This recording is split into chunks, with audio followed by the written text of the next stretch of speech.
Welcome everybody at the first Interintellect Talks, Europe edition, where we will be talking about Gemma Milne's book, Smoke and Mirrors, How Hype Obscures the Future and How to See Past It. We're super excited. Gemma is a talent at the Interintellect, which is a global community and talent support platform for the public intellectuals of the future. We run events online and offline around the world. We have a buzzing community for talent discovery and nurturing and connecting. And we also provide, productions and more kind of hands-on support to the intellectuals like Gemma, who are the stars of our community. And just to kind of prove my point, Gemma Milne just had her first book coming out, and she immediately agreed to share this wonderful 90 minutes session with the community. We will have 3 people interviewing her today, kind of to represent business, technology, and academia from within the community. We have Suzan Bond, who is an executive coach and organizational strategist. She's a former COO, so she knows what she's doing. Her specialty is technology executives. Then we have Micheál Reilly, who is an engineer and a developer. And he said that he might be currently touching his face as I intro him. He previously ran small education and development agencies before he knew any better. But thank you so much for sharing this wisdom with us.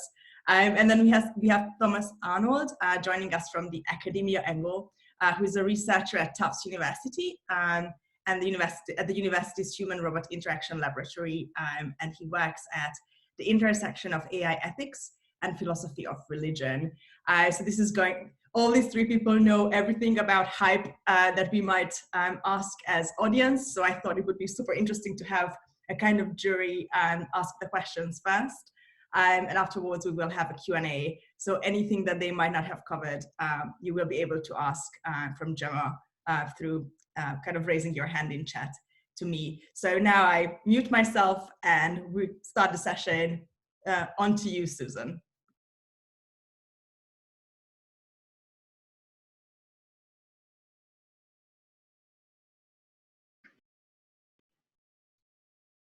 There we go. I am unmuted. So I'm going to do a quick introduction of Gemma, and then we'll move into talking about the book. Gemma Milne is a social science and technology writer whose works have been featured in the BBC, The Guardian, The Times, 10, Quartz, and others. Her first book, Smoke and Mirrors, How Hype Obscures the Future and How to See Past It, was published by Little Brown in 2020. She's also the deep tech and science contributor for Forbes Europe, and the co-founder of Science Disrupt, a media outlet covering advances in science startups, research processes, and industries such as space, energy, health, and advanced computing. She works with the World Economic Forum as one of the global shapers and is also an advisor to the European Commission and Innovate UK, helping them to decide which scientific innovations should be funded with government money. She is also a venture scout for venture capital firm Backed VC.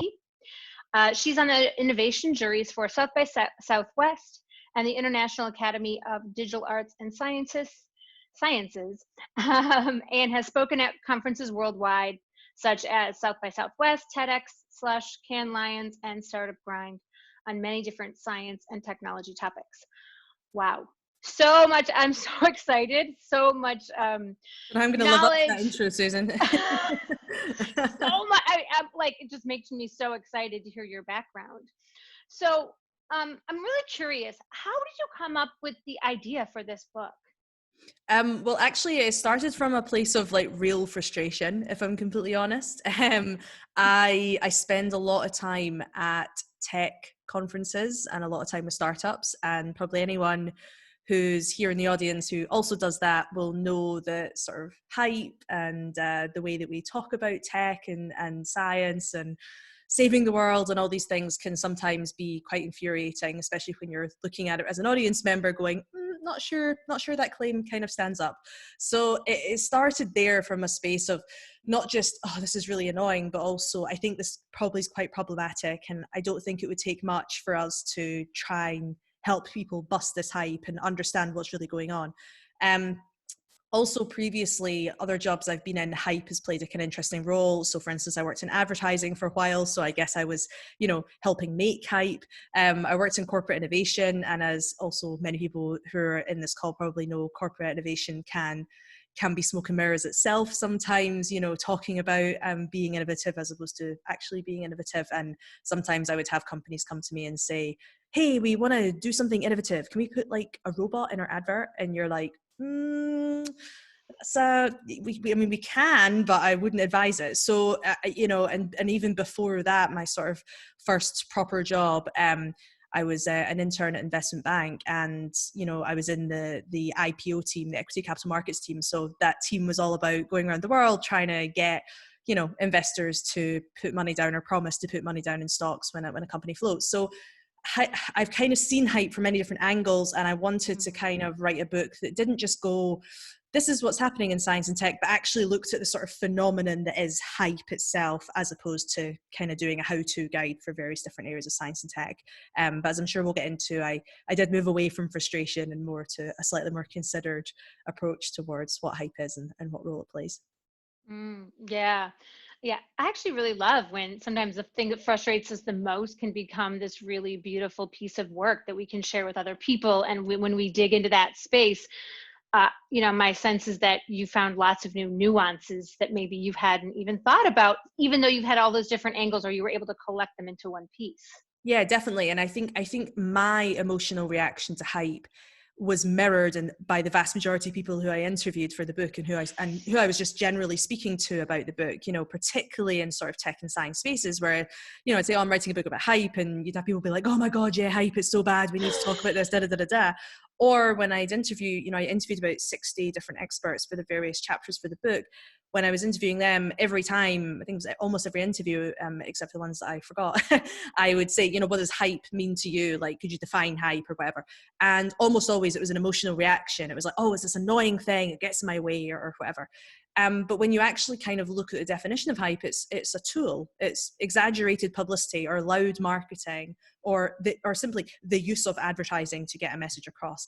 And so when I sort of realized that there was this quite extreme emotional reaction by many people, and that was obviously embedded in how hype spreads as well as our reaction to it, I just kind of thought, actually, there's something a bit more here than just saying things are correct and incorrect. Because as I suppose we'll get into, like, I don't think of hype in the same vein as like fake news or pseudoscience, whatever. I see these as separate things. Hype I see as things that have an element of truth but are maybe exaggerated or spoke about too much, or particular narratives around them are too extreme or too absolutist. But at the end of the day, the thing they're talking about is still real and scientific and technical.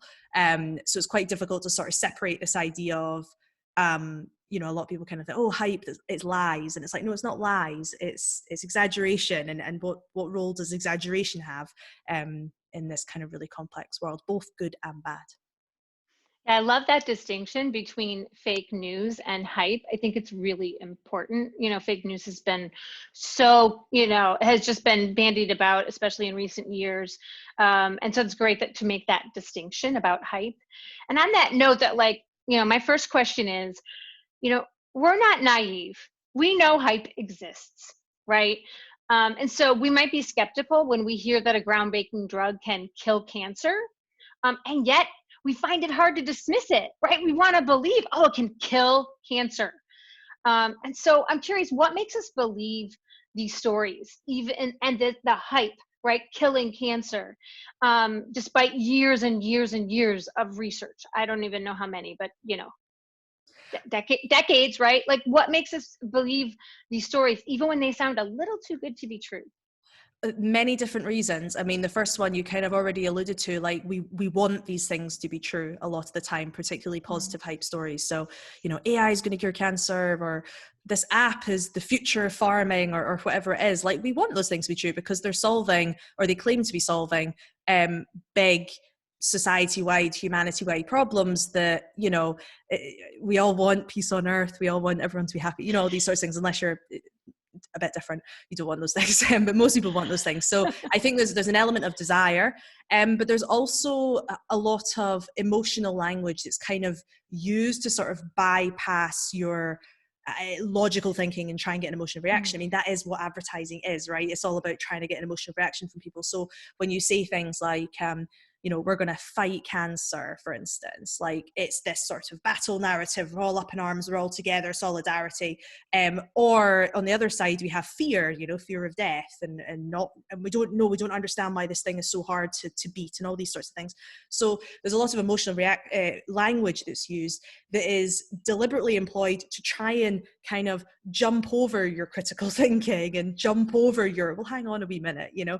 And again, it's not always a bad thing, but I think a lot of the time, the reason that people get caught up in hype or fall for hype, and every single person does, I do all the time.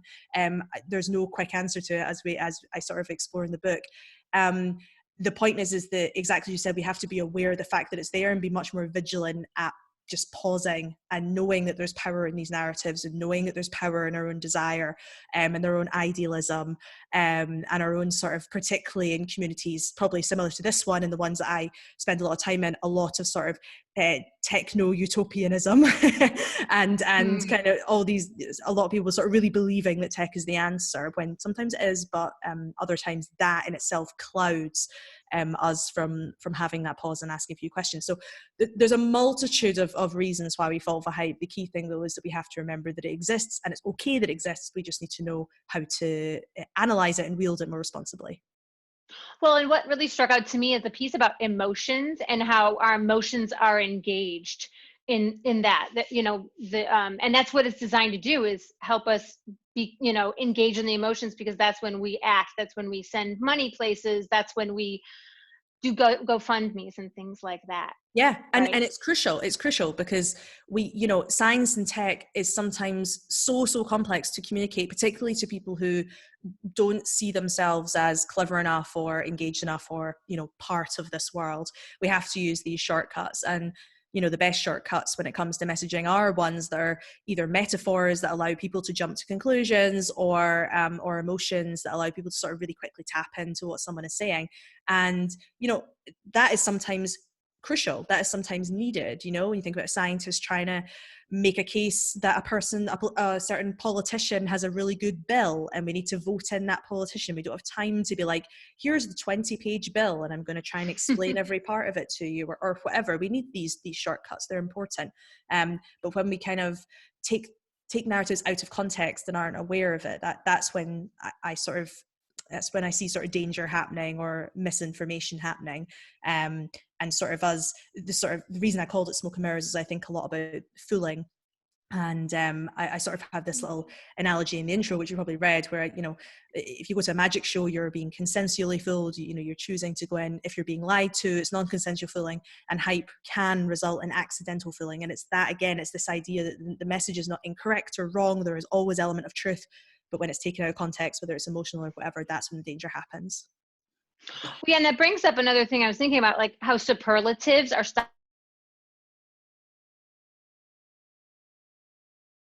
those are, you know, oh, did you have a question, Anna? Apologies for interrupting, but there was like one sentence missing there was a delay in as you were speaking. So if you can just repeat the sentence, Suzan, that would be. Oh, sure. So I'll start my question over. Take two. Superlatives are stock in trade, right? For hype. Groundbreaking, holy grail. And we get excited by that, right? Again, it goes to that emotion. And I'm thinking about an example from the book where you talk about food technology. And, you know, one of the superlatives might be feed the world, right? Which maybe is a little bit less of a superlative, but it still gets us excited. It gets us to our emotions, right? And which is lofty and important, because malnutrition is a real issue, right? I think you said 3 billion out of 7 billion people on the planet suffer from a form of malnutrition. But the problem isn't, you know, struck me as maybe the problem isn't necessarily technology, but a lack of access to nutritious food because of global inequities. And so how do we help people see past this framing to think more deeply? Because the problem, as you said, might not be technology, but it might be about individual and sociological changes. Yeah, so there's a few things to I guess point out here. So, Sorry, Deb, I packed it full. No, you did it really. I mean, this is the thing. Trying to talk about in short terms a book that basically advocates for nuance is quite hard without not using nuance. Basically. So, okay, there are a few things. One thing. So you used the feed the world, right? That is one of the narratives that I focus on.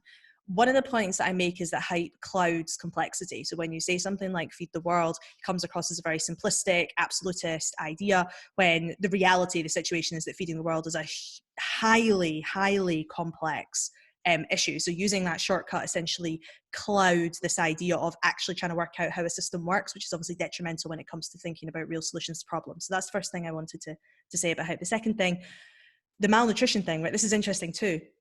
More people suffer from obesity than hunger in the world, and we don't, a lot of this idea of malnutrition, the way we normally think about it is starvation, and that is absolutely a huge, massive issue. But when you think about malnutrition as a whole, that term actually means lack of food, too much food, or bad food, like not enough nutrient food, right?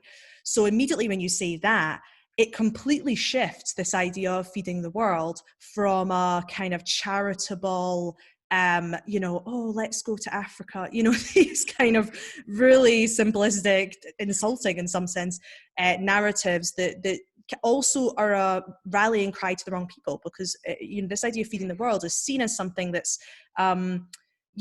it's not a company thing. It's not, this is a government thing, or this is a corporate social responsibility thing, right? This is not a thing we need to invest in as a kind of useful productivity thing. So again, that narrative kind of gets away from this like three-pronged issue of malnutrition, which is, all of us know someone who probably comes under being malnourished in that definition.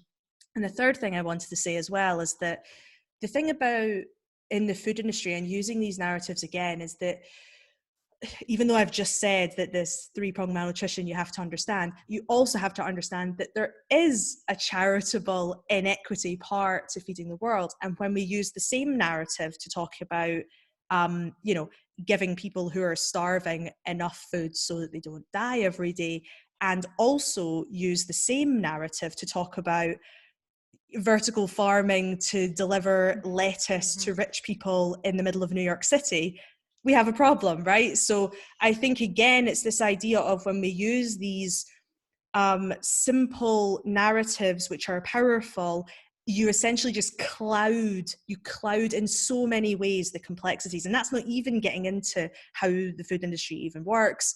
What's the technology problem, the science problem, the political problem, the socioeconomic problem. There's so many different things. So, I suppose I'm trying to argue that it's impossible for every single person to know every single facet, but when we rely on these narratives, you stop people from even asking one or two questions or shifting their own preconceptions of what the problem is. And also, it keeps the status quo. If you say feed the world, if you live in, a developed nation, and I mean, God, if you're sitting on Zoom right now, the idea of feeding the world, you don't think is applicable to you. You don't think that that's something that, you think that is the other.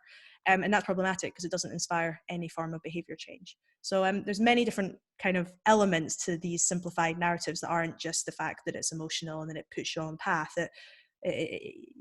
I think this idea of complexity clouding is probably one of the most important things that we don't kind of criticize enough or think about enough.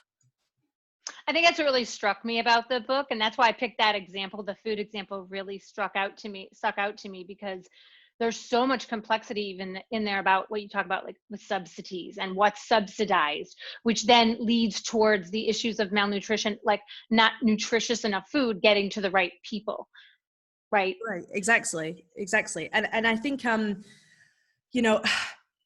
subsidies was kind of, I didn't want any chapter to have like an answer, because the whole point of the book is saying there isn't an answer. However, I did want to try and home in on one maybe lesser talked about area, or kind of wanted to find like, what is everyone in these industries talking about and they know, but people outside are not. So, you know, if you talk to anyone who works in food tech or, you know, farming or anything, subsidies is a huge topic of discussion for these people. But the minute you kind of step out a little bit and again go to a tech conference and listen to someone who goes and watches the farming tech stream, you probably won't hear many people talk about subsidies. It won't even be brought up. You might hear about regulation if you're hearing about like insect farming, but that's probably about the limit of it. So, you know, I wanted with subsidies to try and show that, well, what the incentives are, what the internal incentives are within the system, what are the kind of invisible forces that move the system that we're just not even considering, never mind all the other stuff too. So that was kind of why I wanted to showcase it. And that's, you know, the summary of that chapter is not farming doesn't work and tech is going to save it. It's that farming actually works very, very well if you consider the fact that farming industry at the moment is optimized for production of food, no matter what the food is, who the food's for, whatever. It's just like sheer number of a food. Whereas if you redefine the value of the system to feed everyone, whether it's to do with obesity, starvation, or nutrients better, you know, be sustainable over a long period of time, don't kill the environment, all these sorts of things. It's not about the system being broken. It's about you have to change your value set upon which you build a system. And the only way you can really get to that point is if you try and look at something weird like subsidies that is the internal incentive structure for everything else being built upon. So, you know, I wanted to use that example both to talk about food, but also to be like, well, what is that thing for every other industry? What is that like weird internal mechanism or incentive structure or fuel that, you know, if you kind of boil down every problem, normally it ends up being there somehow, not to simplify, but to try and get what is that thing everyone's talking about that we can't change or whatever. So yeah, that was kind of how I tried to attack that's such a complex topic like food. And you know, as just a layperson who's thinking about, I mean, I do care about food, right? I want people to have nutritious food. You know, I live in New York City. I'm not interested in vertical farming for myself, but I do live in New York City, and we get all of these. I have every access to every single service that there is for around food. But you know, what I took away from it too was, how do I educate myself as a consumer and as someone who might, I don't know, not invest in that way, but you know, where do I put my money? Where do I put my time? Where do I put my attention if I have any sort of microphone? And it struck me that education and educating myself about complexity was needed. Yeah, absolutely. And I think there's, you know, with the book, I was really conscious to try and not make anyone feel this like insane burden. You know, I don't have time to like understand the inner complexities of every industry, Gemma, you know, because that's obviously not actually very useful at all. But more, I wanted to make the point that if you start from a position of critical thinking and you start from a position of going, well, what does that depend on, and kind of what is the sort of structure of this issue at hand, what are, you know, let's take like just 4 points of view to look at it that are different and see if that kind of enhances how I perceive things, as opposed to only looking at it through a silo. And the little sort of analogy I use in the conclusion of the book is around the feeling of being kind of put in front of a tsunami of information, which is how probably most people feel when you come across something that's complex and difficult. So it's kind of like, oh my God, where do I even begin with the food industry, right? And the difference between those that are critical thinkers and those who are not is that critical thinkers are very happy to like jump in a tiny shitty dinghy with a few holes in it with a paddle that's like this high and go, all right, let's see where we're going to go with the tsunami, and like paddle furiously. Obviously if you do that you're going to drown, because you know what I mean, and see if they can somehow like navigate that and take joy in it, right? Not just go, oh God, this is really hard, but be like, oh, this is actually kind of interesting, and and you know, I want to make the point that being critical thinking, 2 things. Being a critical thinker, 1, it's not about being negative, it's not about assuming everything's wrong, because that's being absolutist in the other sense. And 2nd, it's not based on your level of intellect, whether or not you have a PhD, what your job title is. It's very based on a mindset and a courage, being open, being okay with being wrong, having to sometimes go, oh damn, I said that at a dinner party the other night, but actually, you know what, it's not right. And I don't have to go and apologize to everyone for saying something that's not right, but I do have to like update my beliefs and next time, you know, and having that kind of humility and be okay with being a bit embarrassed. Ask a question when you're at events, and it doesn't matter. There literally is no such thing as a stupid question. That kind of mindset is what allows you to do that sort of self-education without being that kind of overwhelmed, you know? Yeah, for my last question, okay, it's maybe going to be a little unfair based upon what we've been talking about with complexity, but as I read this, I was thinking about, like, what was one thing you might want your readers to take away? What was one thing that if I really took away one thing from your book, what would that be that you would want us to take away? I know it's a little unfair. No, it's not. No, I mean, God, it's a very fair question. Because I wanted to break it down for you, right? Because I'm psychology, sociology, and I'm thinking that's a lot, but I want to break it down so that I can feel like I'm empowered and take one step forward. My like, how, when people have asked me, like, what's the how to, like, how to critically think, my big thing is always, like, pause.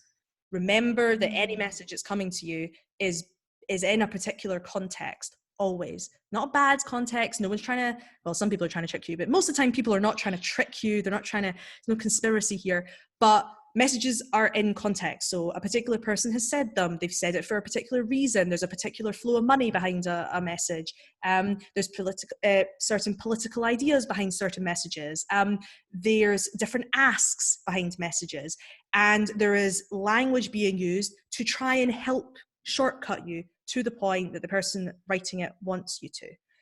And that's okay, but you must be aware of the fact that that's there, and just for a second, try and not immediately jump in with an emotional reaction to what's in front of you. So whether it's because a piece of language has made you fearful, or it's added to what you already believe, or you're like, yes, I knew it, you know, like, pause and go, well, hold on, let me just ask one question, like, you know, depending on what, or in what context, or whatever. So that's kind of, I suppose, what I want.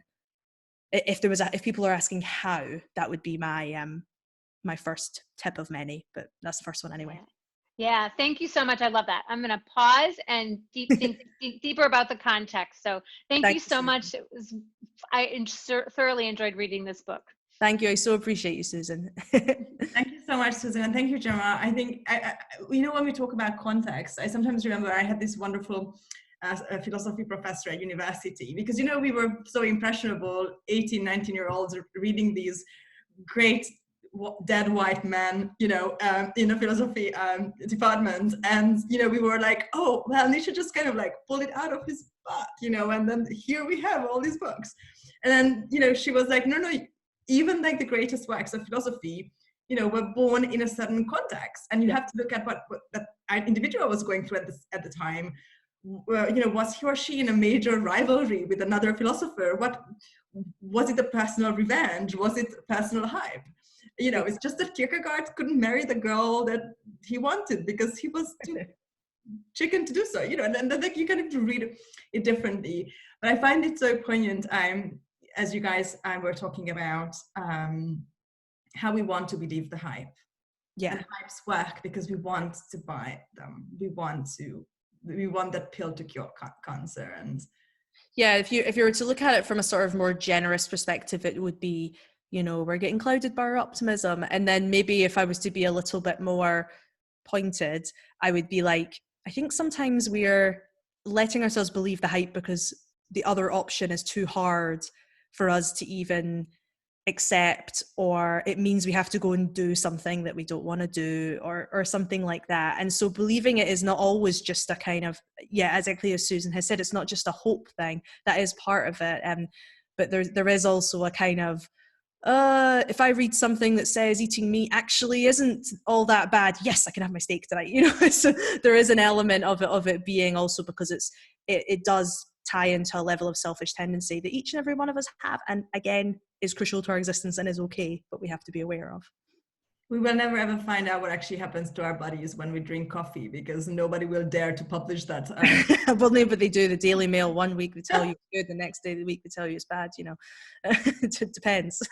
We want to believe in fairy tales, so I'm very happy that I will be passing on the mic to Micheál, who is going to attack the question from a humanist technologist point of view. So please, Micheál, take the stage. Thank you so much, Susan. This has been you Thanks, Anna, and thank you, Susan, as well. Gemma, I have to say, I really enjoyed the book.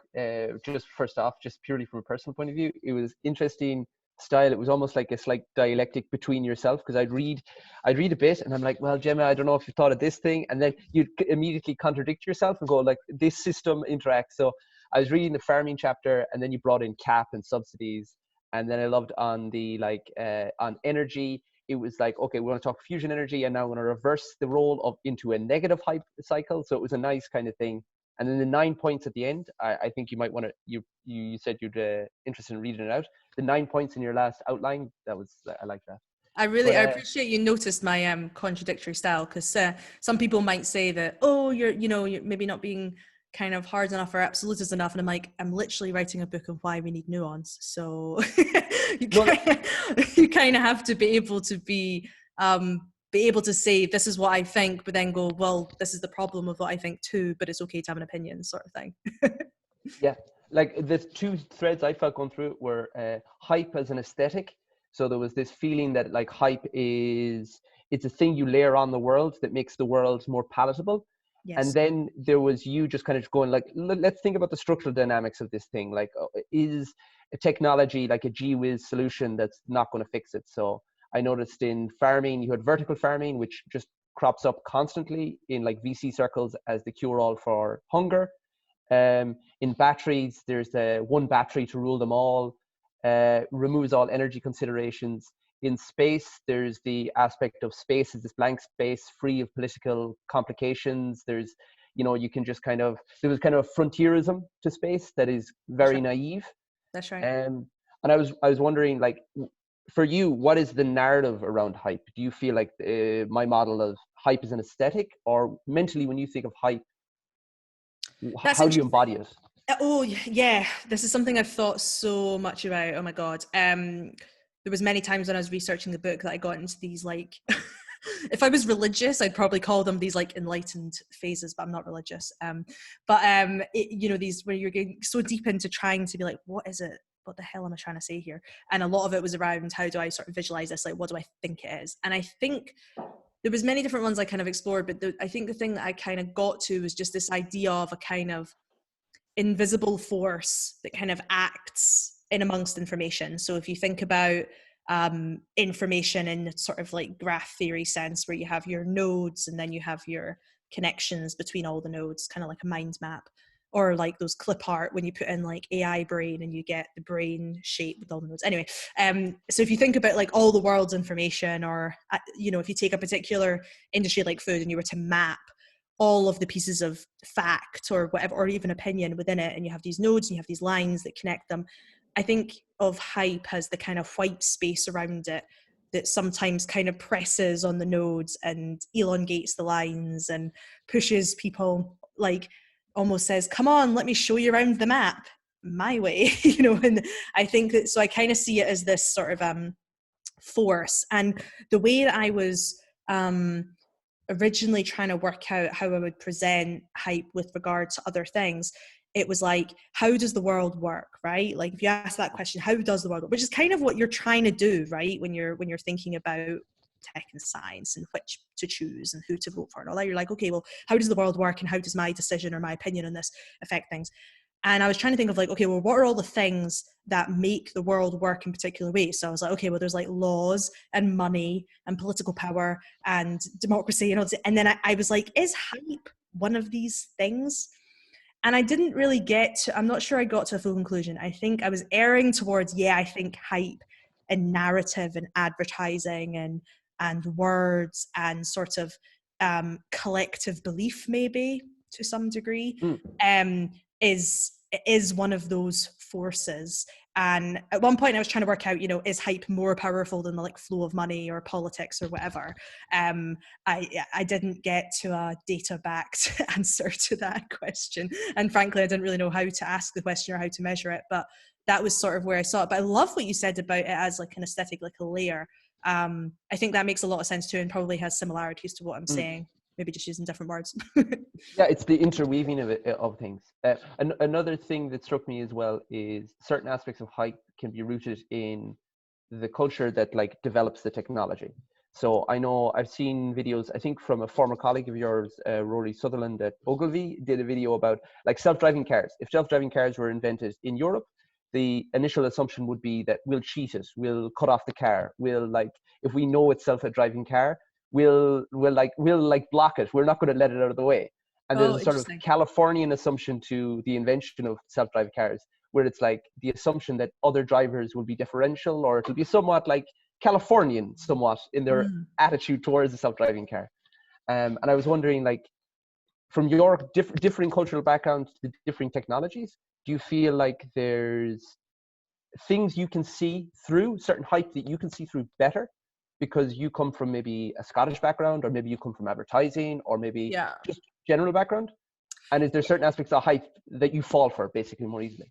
I mean, I'm pretty sure the answer is a resounding yes. As to particular examples from particular cultures, it's a difficult one. I mean, I think there were certainly times that I was very, very, very aware that I was coming at things from a very Western perspective, because I've grown up in the UK my whole life. I haven't lived anywhere other than Scotland or London. I've traveled lots, but I've not lived anywhere and kind of understood cultures to that deep effect that you can, and the only way you can is when you live there. So, you know, I had to be very, very aware of that. And even, you know, the first couple of lines, or the first sentence of the farming chapter, ended up being clunkier than I wanted, but it's because I wanted to reflect that, where I sort of said, you know, actually I think the line is about bananas. And I said, originally it said, have you ever considered how strangely common bananas are? If like me you live in Europe, you'll know that bananas aren't grown elsewhere. And I was like, wait a minute, hold on. Bananas are not grown everywhere except from Europe. So then the line was, if you live in Europe, the US, or some parts of Asia, you know that. And I was like, oh, that's so clunky. And but I was like, well, actually, it's more true. And I have to be aware of where I'm coming from and make it really clear right from the very off that I'm making that very front of mind. So I do think that there were certain times I was coming across things that I was like, you know, my biases are coming through. But I think in terms of trying to think about me as a Scot and me as my background, I mean, you know. Well, how do you define Scots, but like, well, I mean, how do you define yourself? Like, I don't want to predefine you. So no. I mean, I define myself very strongly as a Scot, very strongly.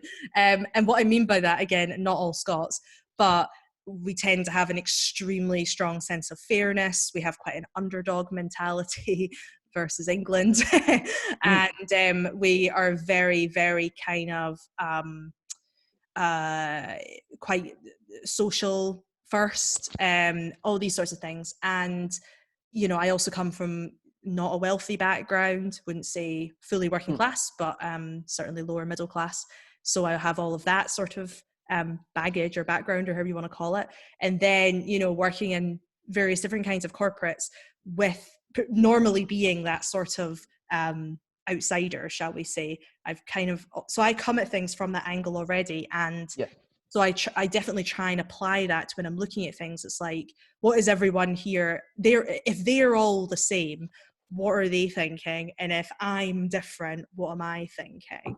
And, you know, that definitely comes from a more lefty political perspective, as well as a person that's really excited by science and tech, but gets frustrated when things are not said right, and gets like intensely uncomfortable when things are unfair. That's like one of my main like personality things. I hate unfairness with a passion in all its different guises.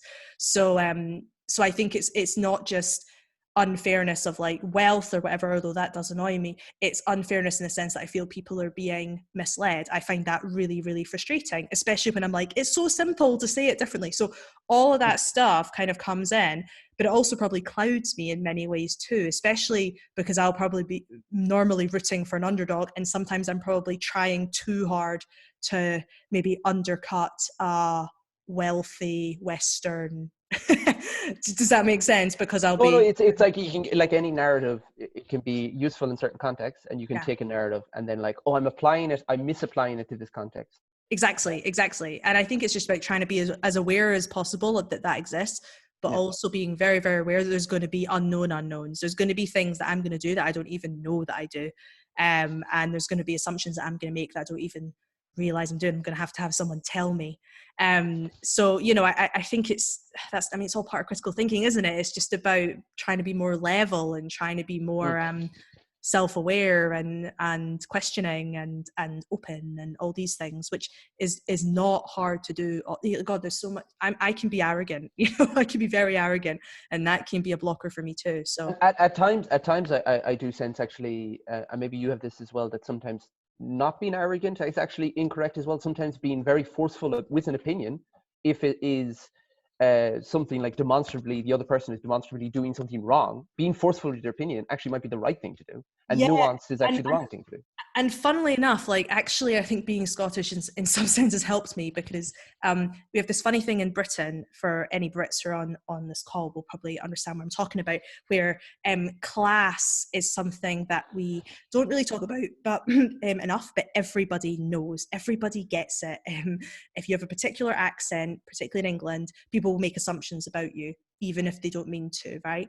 The glorious thing about having a Scottish accent in England is people don't know the difference in class between Scottish accents. So there's a lack of assumption about what I'm like unless you know information. Most people, because of my job and because of what I do, assume I come from quite a wealthy background, when I don't.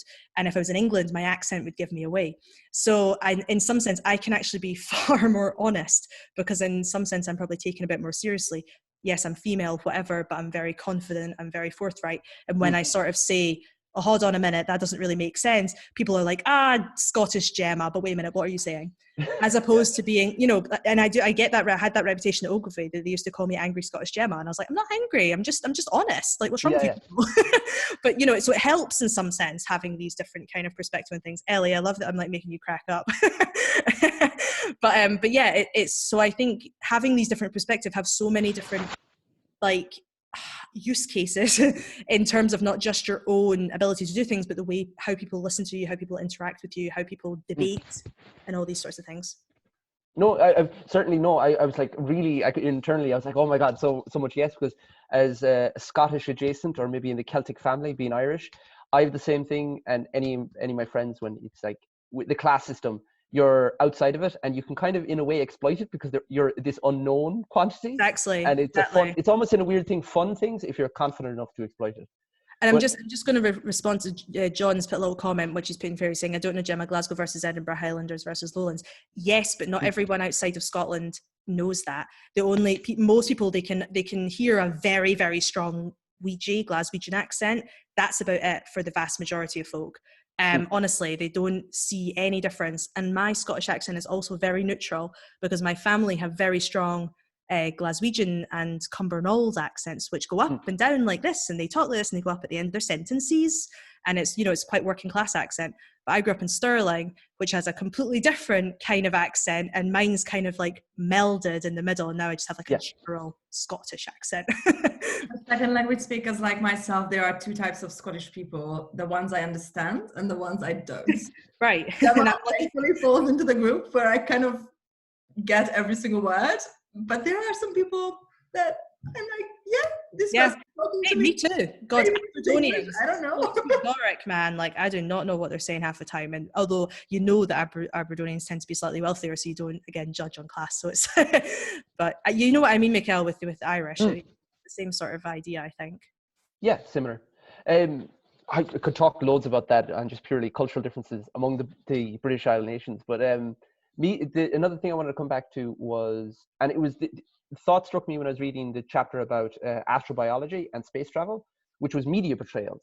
So in movies and media portrayals, even in ones that are nominally scientifically accurate, they'll portray space travel and they'll portray exploration of space as somewhat more accessible than it actually is.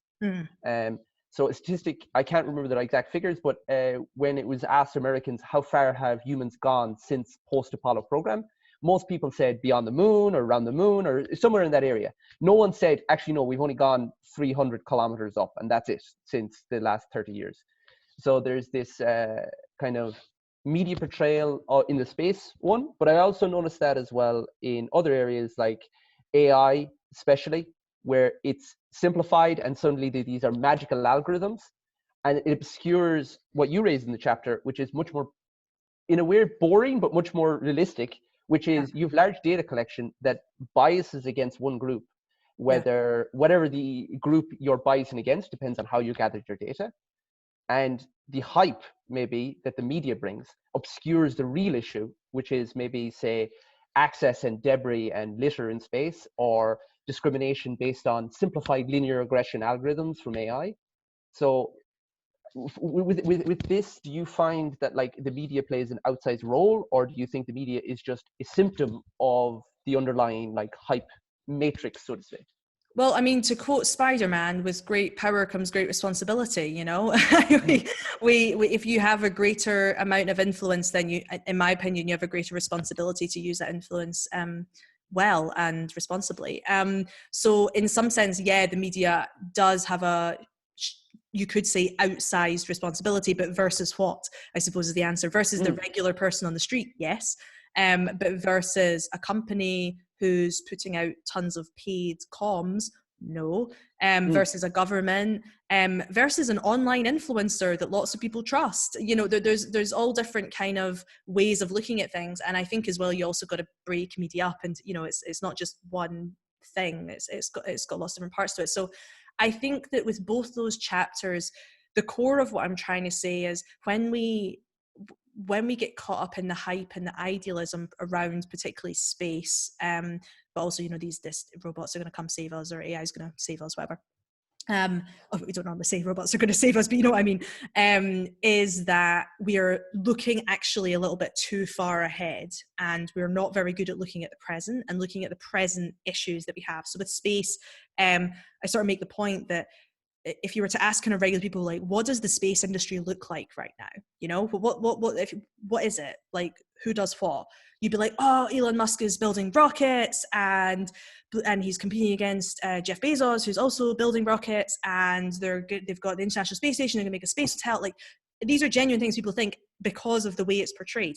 The reality of the situation is the space industry is a satellite industry. That's what it is. They make satellites. Everything is around launching satellites, repairing satellites, building satellites, getting data from satellites, analyzing data from satellites, applying it to other things. It's a satellite industry. And, you know, Elon Musk makes money delivering satellites with his rockets, you know, like, and building systems around putting satellites up, as we know, with Starlink. So I think the point is that it clouds the reality of the industry, and it doesn't have us asking questions as if it's an industry right now. It's like this thing in the future that we have to think about one day. And it's like, no, the reality is it's an industry in the same way that the retail industry is an industry, the shipping industry is an industry, the oil industry is an industry, the farming industry is an industry. And what are all the questions we ask of that? We ask ethical questions, we ask political questions, we ask who makes profit, we ask about power.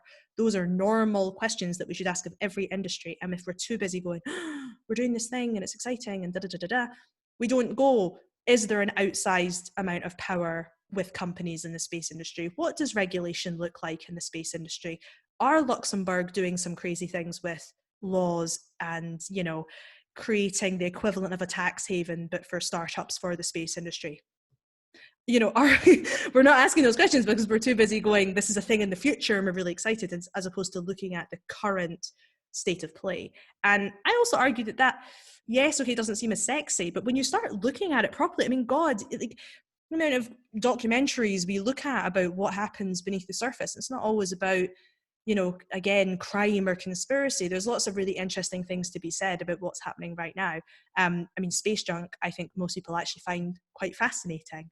And that's a current real problem with many different facets in the space industry, that if you talk about it, actually you can understand a lot of the incentives that apply for every other part of that industry. So I think it's a lazy way of talking about industries to kind of talk about them as this cool, awesome thing that's far in the future. It's actually quite boring. And most people who are already interested in tech are bored by those narratives. They're not interested in being like future of space, because they've already read those articles on futurism.com and Singularity, whatever. Like, we've already seen them.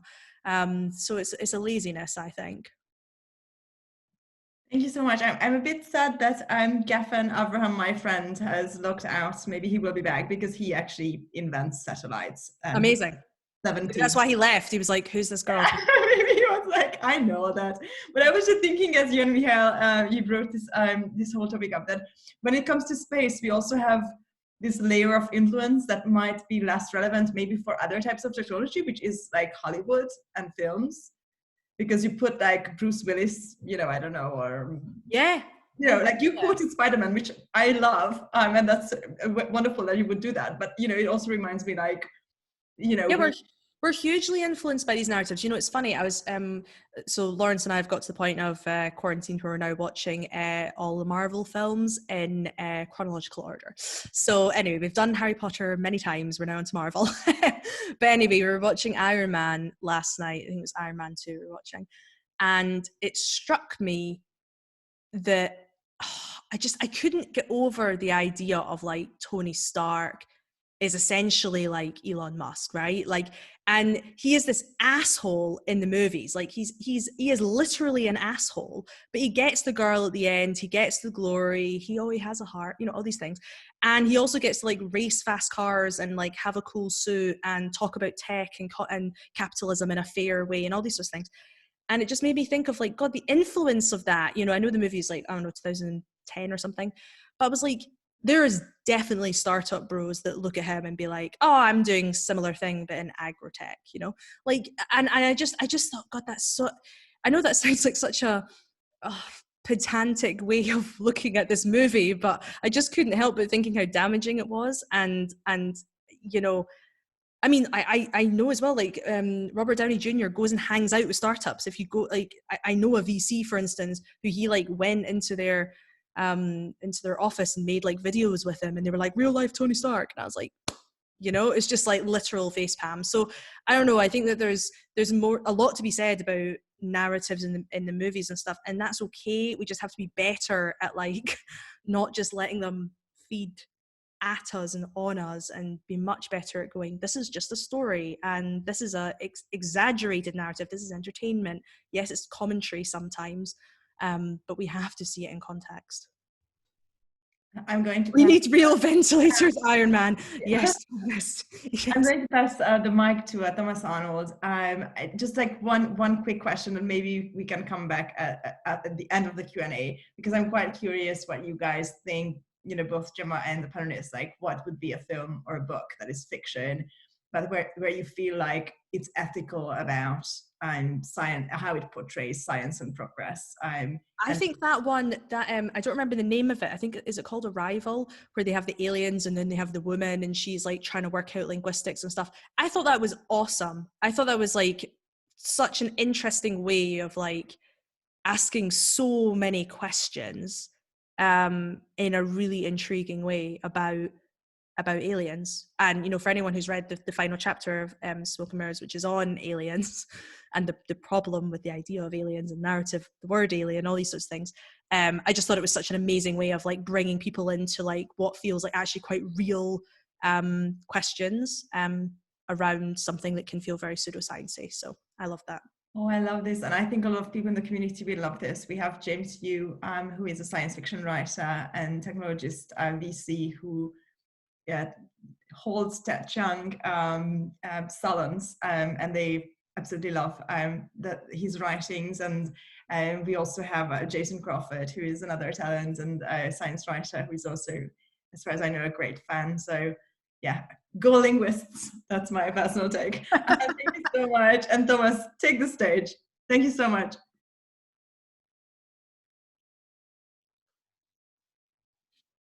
Just waiting on unmuting, I think. There we go. There we are. I needed permission.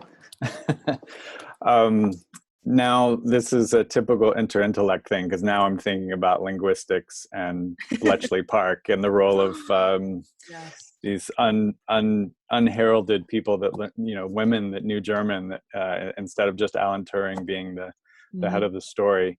That will tie into a later question, but also, just quickly on Bletchley Park, there's another unsung person that never gets spoken about. It really annoys me, is Bill Tutt, or William Tutt, another man. I should have said a woman, but I wrote an essay about him at uni on a like history of maths module. I studied maths at uni, and he basically was like the Alan Turing, but like if Alan Turing did what, the Navy, then he did the Luftwaffe or something, or the other way around, I can't remember. And he did everything by hand. He didn't use the computers. And I always thought, like, why is no one talking about this person? Yeah. But anyway, sorry, carry on. Well, no, I think it's a great tie-in to your book because I loved how, you know, in our conversation thus far, we've been talking kind of in a systemic communication way about these kind of macro level things, but you really in the book get down into the details in a, you know, very clear way about fusion, about batteries, about brain computer interfaces, and astrobiology, and I just loved that by doing that you pulled out people in the same way as that uni paper you wrote, whose ideas, you know, really were at helping to drive things, but whose, you know, in the case of Neuralink, you know, just gets their name bought and things go in a different direction. And so, you know, all of those fields, I thought one thing about the book that I really loved is that how all of the different fields can really comment on the others. And so as someone working in AI and robotics, I really feel like there's a lot of resources there. And so I wanted to just open by asking you, in your work on AI, you know, to maybe give people a little bit of an intro into your perspective, but also just how does academia, for instance, translate that kind of slow, pause-filled, to return to that theme, pause-filled thinking in how does that break into an attention economy in a way that can really make a difference and not need you to do this massive work of retrieval? Yeah. I mean, I think that's been one of the biggest questions I've been asked about this book, is like, you know, you took these 9 areas and you've gone really, really deep into them and tried to find context and make links and da da da da da, and not everyone can do that all the time, and pausing is not really gonna immediately get you 10,000 words in Fusion, is it? And that's certainly not how I got there either. It was a lot of work. I think there was lots in your question. I think the bit about academia, I think we got to remember that every sort of element of a system is very, very siloed. And even when people within those bits are doing a lot of work and going very, very deep, there's a lack of sometimes just standing back and allowing themselves to ask a silly question, or jumping into another person's shoes or with another hat and go, well, hold on a minute, what does this look like from another perspective? And this is like a standard, like anyone who works in UX or product design knows that, you know, it's all about trying to understand the consumer or whoever is the user. But I do think there's like a genuine lack of that. But there's also sometimes a genuine lack of really looking at what are the incentives that result in the results in particular places. And in academia, I actually had a whole section on how publishing works in I think it was in actually the space chapter, and it got pulled because it was well written, but it didn't make sense in the place that it was in the book, and I couldn't find another place for it, unfortunately. But I wanted to kind of make the point around, you know, you pay to publish and you pay to access publishing, and there's whole issues with impact factor and like all that stuff that any academic like knows to their core. And instead of saying a scientist has done this and has done a load of work on it and this is their result, you have to also understand the context in which that result has happened, where the funding's come from, how peer review works, all these sorts of things.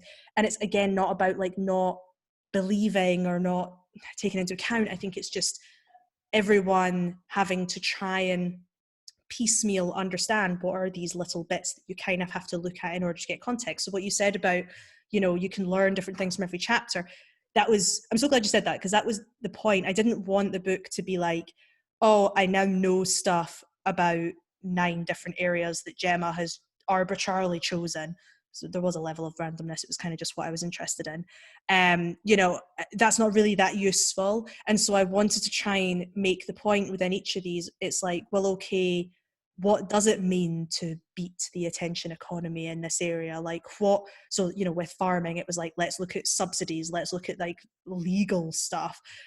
Whereas with fusion, it was like a lot more to do with like historical media narratives. Whereas with batteries, it was about like, I learned this term the other day, Anna, you'll be very proud of me, moral relativism, which I know is really obvious, but I didn't know what it meant. So anyway, that, and it turns out that's what that chapter is about. Who knew?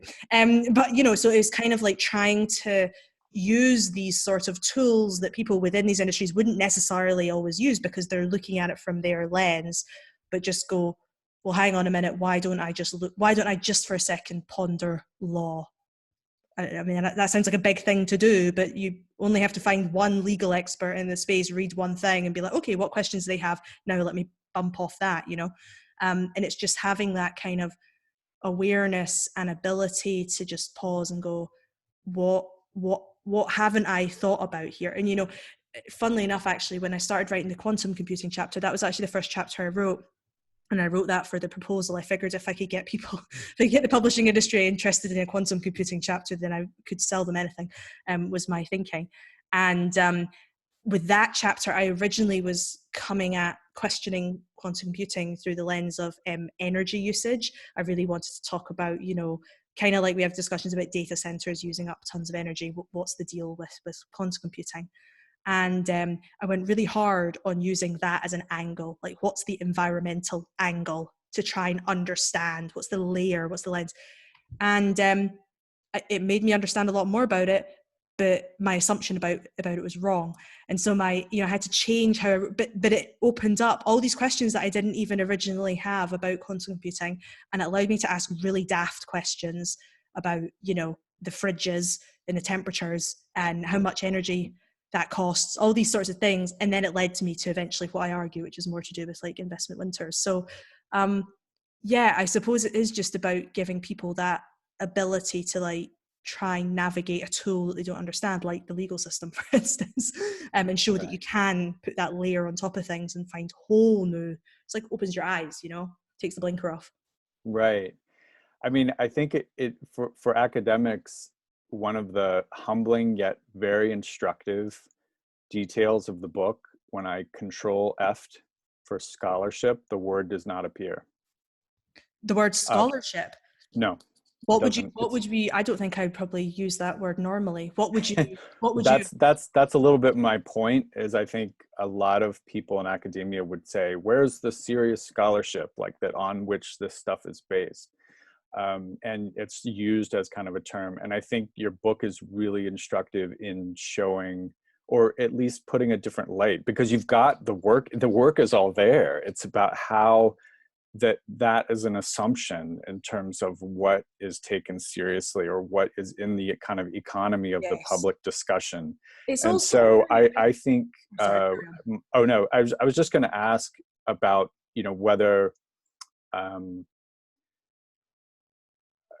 in particular, the way that what the entries are, what the terms of entry are, because you've got the academic assumptions, but then it strikes me that we've got these other marginalized voices that are trying to come into the Marvel universe and give the perspective that isn't about the white male Iron Man hero, but who can really expand the imagination for people and unsettle and undermine these types of narratives. And so there's from both.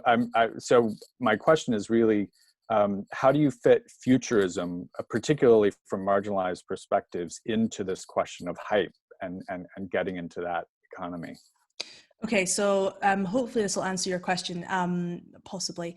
Again, so many things, which is awesome. So what you said there about the word scholarship is interesting. Actually, I hadn't thought about that. What I have thought a lot about is not using, I tried my best to not use any form of jargon at all from any field. And So, and the reason most of the time is because I don't know that jargon. I don't know what, how I should call a certain thing. So, I said earlier about moral relativism. That's a perfect example. I was on one of these webinars last week. Someone asked me a question about Batteries chapter, and they said, are you talking about moral relativism? And I had to say to the person, I was like, can you just define what you mean by that? And they said it. I was like, yeah, that's exactly what I'm talking about. And then I was able to answer the question. The point being, I think that sometimes in learned circles, whether that's academia, whether that's business, whether that's law, whatever, we use simplified terms that are not actually that difficult to understand, really. And you can normally explain it in like a sentence. Like you're not really cutting out that many words by using these terms. But it alienates so many folk from feeling like they're part of the discussion. And so I was really, really conscious that I tried my best to make sure that everything I was writing about, I did know the academic term for, so that, although I obviously missed moral relativism, but I tried my best to gather as many of them as possible while I was writing, so that I could have conversations with people in these different spheres and speak their language. But at the same time, I really wanted to ensure that the book didn't feel inaccessible, not dumbed down, but not inaccessible. And so it was a very deliberate choice to not use any of these shortcut ideas, I suppose. So in terms of how you get more voices in, I mean, I suppose I see the role of the book is to try and empower more people to feel like they can actually have opinions in these spaces. If you've read the quantum computing chapter and found it okay and whatever, I would hope that you would be able to have an opinion about quantum computing, which you maybe wouldn't have been able to do before you read it. That's kind of the goal I'm trying to get to. It's about like giving people the power to have an opinion without feeling like they don't know enough about it or don't have a PhD. And I feel that the way you do that is by giving people, exactly you said, like, what is the technical know-how? What's the kind of I came across this book, it's behind me on my bookshelf, called Theoretical Minimum, and I can never remember who it's by. That's why I was looking for it. Hold on. Babe, who's that book by? Leonard Susskind. And he is called The Theoretical Minimum, and it's all about basically what is the sort of foundational knowledge you would need to know about physics in order to go study physics or just have a working knowledge of or whatever. And the idea is he gives you these kind of basics, not foundational as in going to university and you learn it step by step, but enough to jump in at any level. So it's kind of like, what are the nodes of knowledge, or what are the questions you need to be asking, right? And I thought this was a tantalizing idea. It's kind of like, well, what is the theoretical knowledge of everything? What's the theoretical minimum of quantum computing? What do you need to know in order to engage? So I would say, well, you need to understand technically enough, which I try to do in the book. I hope I do in the book. You also need to understand how VC works, because at the moment it's got a really interesting kind of capital way around it. You also have to understand who the players are. So it's like with each one, I wanted to be like, what's the theoretical minimum? What are the nodes? And then you use those same nodes in other places. So you say, okay, what's the technical minimum I need to know about fusion? Or do you see what I mean? So that was kind of my way of saying, this is how you get more people engaged, is you give them that kind of power to ask their own questions and have an opinion, and then engage in whichever way they feel is most important for the field. I mean, be more open, be more diverse, welcome more ideas. But I think you also have to empower people to try and, share their ideas too. It's not just about the field opening up and saying, tell us. It's about using language that allows people to jump in, and the people feel empowered to jump in at the same time. You have to attack it from both angles. So I'm definitely more targeting it at the people more so than the organizations or the fields. I hope that answers your question. Yeah, well, no, I gave you a totally twisting, unfair presentation. No, so you unwound it very, very gracefully. If I might ask just one last question before we open Please. up to the group, and that is, and I think you've already covered some of the ground, but I really loved in the astrobiology, extraterrestrial life chapter, when you talked about fragile questions, because so often trying to combat an AI hype, for instance, the pushback is, well, you're just closing down imagination, or you're not being ambitious enough. Yeah. And that's somewhat the framework. And I thought you did a really effective job about saying, kind of return to what we've said in the chat about sitting in the uncomfortable, sitting, pausing, being mindful. I thought that was just a really nice moment of dissolving a little bit of that assumption. And so I wondered if you could just share with everyone a little bit about what you meant by fragile questions and why it was important. Yeah, so with respect to the astrobiology chapter, the Finding Life Elsewhere chapter, I wanted to dive in a little bit to how this sort of shame around believing pseudoscience can sometimes stop people from engaging. And particularly when it comes to aliens, they have obviously tons of sci-fi connotations, crackpot connotations, people that are not seen as credible, all that sort of thing, and rightly so in many instances.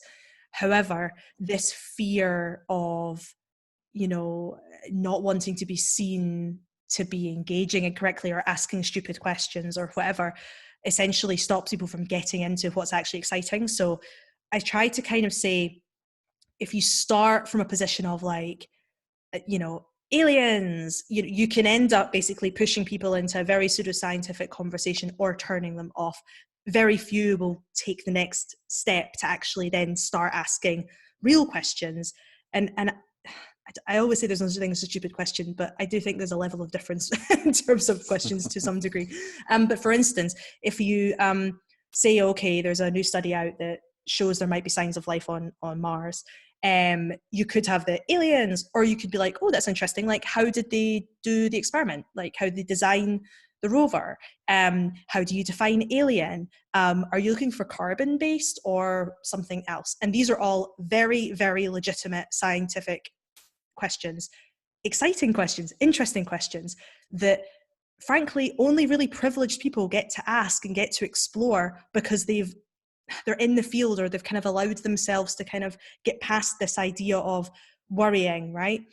And then the next phase of that is actually you kind of come back out of the sort of really deep technical specific scientific questions into stuff that to some people feels a little bit more airy-fairy. So when you dive deeper into astrobiology, and it's the same in all areas of science, I believe, you get into these really curious, ethical questions, but also questions like, the root of astrobiology is two questions: are we alone, and why are we here? And those are deeply scientific questions, and also deeply formative questions, deeply human questions. Nobody should feel stupid for pondering why we're here. That is like the most sciencey thing you can do, I believe. Whereas a lot of people kind of see it as spiritual, or, oh gosh, like, I don't want to be seen as spiritual. It's fine to be spiritual, but I'm not. So I think that there's this kind of the fragility of taking people on this journey is it stops people from being allowed in, and it stops people from getting excited, and it stops people from, I don't know, it's kind of like if you say to folk, asking are we alone or why are we here is really scientific and really amazing, suddenly you have people asking a whole load of other questions around that, as opposed to getting stuck on what can be seen as spiritual or pseudoscientific. And so I suppose that's kind of what I mean about the fragile questions within astrobiology, is that it's so they're so easily caught up in stuff that it's seen as shameful to be associated with, again, for legitimate reasons. And you can say that's the same in so many areas. I mean, AI has loads of really interesting spiritual questions around it, like, what does it mean to be human? What is creativity? What is the worth of a human being? What's the point of, is it about productivity? Is that what life's about? There's loads of really interesting questions that come, if you could sort of come through the science and get to these deeper questions. I hate the fact that some people don't get there. They don't have the confidence, they don't have the access, they don't have the ability to be able to ask these questions in a way that feels real and useful and enjoyable and, all that. I really love that. And not to mention that if you interview any great scientist, even if they might be working on something less worthy of the attention of a Hollywood screenwriter, they probably got into science because they got really thrilled by one of these great problems. Yeah, most likely. And it's funny, I say this to I do some sessions with PhD students and scientists around how to communicate their research. And one of the things I say to them is like, you know, journalists and the public want to know about your research, yes, but they want to know why you get up in the morning. That's actually what they want to know. They want to know, like, not like, you know, because it's fun. They want to understand why you bother doing what you do. Is it because you believe it's going to have this effect? Or is it because you're just absolutely fascinated? Or is it because you're ultimately trying to answer a question? Or what is that, you know? And it's not enough to only communicate that, of course, because that also results in hype, right? Because you would get a startup founder going like, I'm trying to feed the world, right? But genuinely, it's like, if you keep asking that question and trying to get to, well, really, is that really what you're getting up for? And normally the answer is something like, do you know what? I really fucking love spreadsheets, and it's like fascinating the way you can move data around, right? You get to these like really, I mean, Excel is amazing, but like, you know, you get to these like really amazing answers if you really let the person get there. And not only is it more interesting, but it's actually, I think, less hypey because it's more realistic around what they believe and what they kind of see as what they're doing day to day. Yeah, I don't know. It's just, it's key to kind of let people talk about vision, but make it really, really clear that it's vision versus reality. And that's where I sort of see the difference between when you're communicating scientific topics. I always say that's the difference. Make clear what your vision is versus the current state of things, but then talk about why you're bothering today to do it. You know, what is the next step? What do you need to do right now? Best way of being able to actually communicate things and let people into these majestic parts of science. Thank you so much. We have a couple of questions that came up. I will try to keep it to like 15 minutes or so. Don't worry, we can go over a little bit. I realize we've no, don't worry, it's fine. If you want to start making dinner in the middle of it, we're fine. That's what a lot of politicians nowadays do. You heard that, Lawrence. If you want to start making dinner, that's absolutely so this is the order in which we will go. So we have John first with the question, you were the fastest. Then we have Adam. Then we have Micheál for a follow-up question. Janet and Olina. And I actually also have a question, but if there's no time for me, then, you know, I know your number, so I can just WhatsApp you. And then we will take like very illegal screenshots of your answer and share it on some all of the social media. So John, if you want, I will unmute you and take the mic. Thank you so much, Thomas. This has been fascinating, and I could listen to each 3 interviewer do a 2-hour Q&A, but we would need much more time and wine and probably like a little garden where we can all chill in the intermissions. So that's for the next time, for the pro level. Thank you so much. And John, it's yours. Thank you very much, Gemma. I found the book fascinating. I could have read it for longer. There are other areas which I'm sure you could look into. The big mining industry, especially diamond mining industry, is one that I'm very closely related to, and lab-grown diamond technology, which actually I invented. It's really, really interesting. My question is, would the world be a better place or a worse place without hype, or quite so much hype?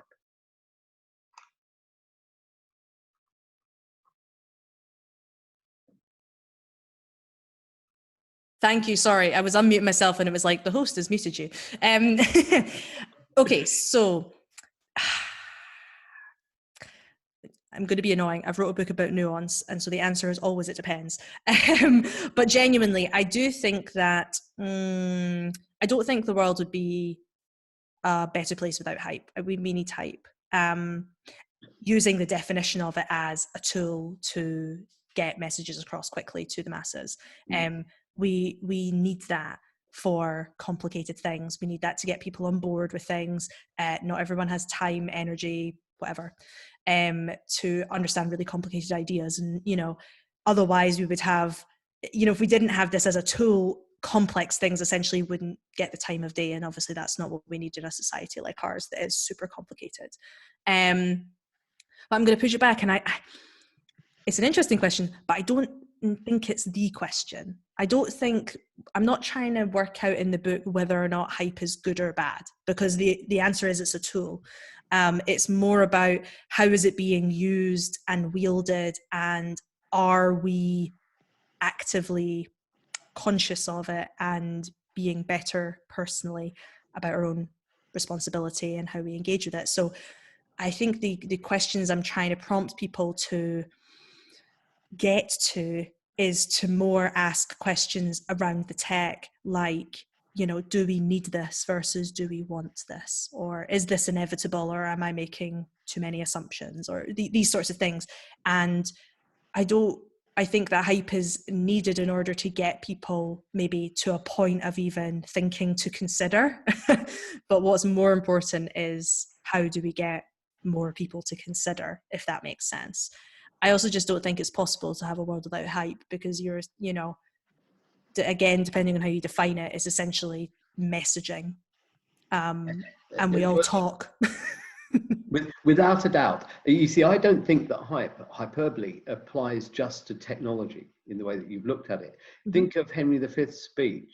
It's about raising fervor for support for people to come along with you to support everything that you're doing. Now, 100%. The intention, I think, behind much hype is to do good things. Yeah.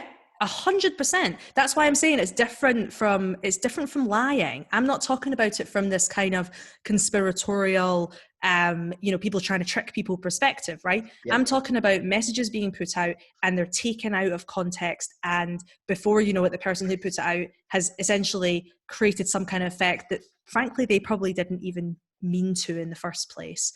But they are putting a message out in a particular way to get to, you know, fulfill some kind of intention they have, whether it's about support, whether it's funding, whether it's just general people agreeing with them, or educating people, you know, in a way that's useful. So then the question comes back to, which is where I find really interesting, is what do we see as worth it? What do we see as worth the hype? And that answer differs for everyone, because some people would say, you know, we need people to be excited about AI because we need to get more funding in this space, and we need to get people supporting, and we need to get people looking at laws. And other people would say, no, there's too many risks with AI, and putting this message out is too detrimental. So you kind of get to this perspective of like, well, what do you think is right and wrong? What do you think is good for society? You know, and my answer to that is going to be different from yours, different from Anna's, different from Thomas's, different from every single person in this chat. We might have some shared political beliefs, but at the end of the day, we all have different kind of moral beliefs and things that we want to optimize for. So I think it's like, how do we, if we're thinking about hype and whether or not hype is good or bad or should be used or whatever, really the question is like, are we okay with certain messages getting more attention than others? And if so, what are those messages? And what do we even mean by good for society? You know, so yeah. I kind of like this trade-off angle. And also, so I really love this point that hype is not necessarily, you know, something that only happens in science and technology. No, it doesn't. But what makes it amazing in some weird way, that, you know, when it actually happens with regard to science or technology has a way of turning out true or not later on, and then we can find out that something was just hype. This is not the same in like film or music. Like, you know, if a terrible song gets hyped and a lot of people have to listen to it on the radio, it's not like two years later it will turn out objectively to be not a good song. But I don't know, you can still argue about what is right and wrong and what is an impact of a message. I mean, and what is a fulfilling prophecy, right? Because sometimes, yes, exactly, precisely, they will raise more money, so they will actually solve the problem better. Well, I mean, look, if a piece of music is hyped and that person gets put in the radio lots, then they have money. How do they spend it? What do they do with their tax? You know, you could take it a step further, and you know, you're talking. You mentioned earlier on, John, like, you know, Henry V's speech. Again, it's like, well, do you agree with what Henry V was saying, and do you think that him getting support was good for the world? And again, it depends on what you think is good for the world. British. Hype suddenly becomes about belief. Exactly. It's all about belief. It's all about belief. It's and belonging. I would say. Yes. Wanting to feel like you belong to that group that also believes. Yes. I think it always depends on the narrative too. I mean, some narratives are, you know, trying to put out a fact without context. Like, you know, this AI algorithm spots cancer, for instance. It's not necessarily a belief thing or a support thing or whatever. It's like an exaggerated fact, because you can't fit in the headline the specific kind of cancer, in what context, how many participants were in the trial, you know, you can't put all that in the headlines. So it's a simplified version of something, and it's how people take in that simplified version and what that like associates as in their own brain. It's why like Anna and I have had so many conversations about translation, because actually I think a lot of hype happens through, well, like it's lost in translation, right? It's like, it's the idea that the message is not always getting across in a certain way, or a person who puts out a message is trying to tell a particular kind of person, but someone else reads it and then they interpret it in their own way. So it is about belief to some degree, but it's also about the context in which you already have stuff in your head and then how that filters messages through. Belonging is interesting. I haven't really thought about belonging. We'll talk about that at your thing in May, John. Okay. Yeah. Okay. So much, John. Perfect. And Hey, thanks very much. Yes, thank you so much. Good question. I'm passing on the mic to Adam. I unmuted you. Apparently now. Thank you so much. Yeah. Hi, Adam. Fascinating discussion. Hi there. I haven't read the book yet, but now I really do look forward to it. And it seems like you have covered hype very well in the corporate world. But I didn't spend too much time in my life in the corporate world. I come more from a political social movement angle. And there I've observed the same things. There is a lot of hype about political movements, social movements at the moment, whether in the UK, with Jeremy Corbyn and Momentum, or in the US with the Bernie Bros or the MAGA movement. There seems to be a need for us to hype up something or hype up someone. Have you actually looked at the correlation between the corporate hype and the more social movement political hype, whether they are kind of feeding into one another, or maybe there is more hype in the corporate world right now because people tend to engage less with politics than they traditionally might have been?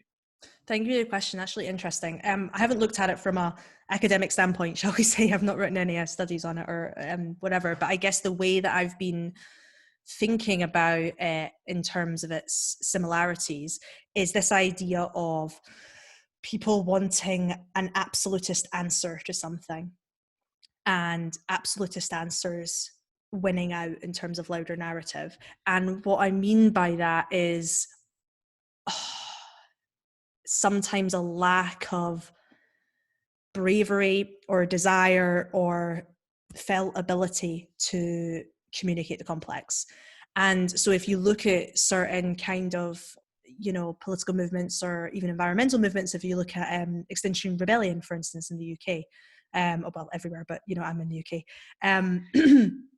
you could argue that what they're sort of advocating for, if you can make sense of it at times, is a very absolutist idea. And it where I think the problem with these absolutist ideas is the minute you kind of pull one strand and go, this doesn't work in this context, the whole thing starts to fall down.